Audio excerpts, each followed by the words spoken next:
Ivana Grecu. Niçin vakitçe beni sen almadın?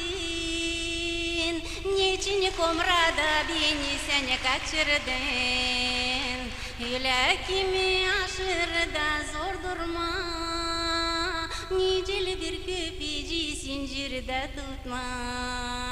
Şayrararayraray gel bana, yarın akşama giderim ben sana. Gelsene ya bu akşamlar sen bana, yarın akşama giderim ben sana.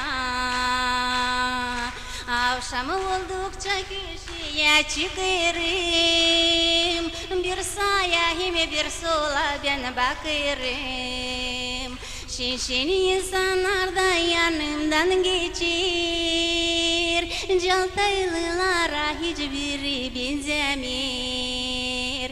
Şayrararayraray gel bana, yarın akşama giderim ben sana. Gelsene ya bu akşamlar sen bana, yarın akşama giderim ben sana. O kadar da çok yıl aradan geçti, ama unutamıyorum ben seni. Ne kadar da ömrüm uzun olacak, benim bu canım seni unutmayacak. Şayrararayraray gel bana, yarın akşama giderim ben sana. Gelsene ya bu akşamlar sen bana, yarın akşama giderim ben sana. Ben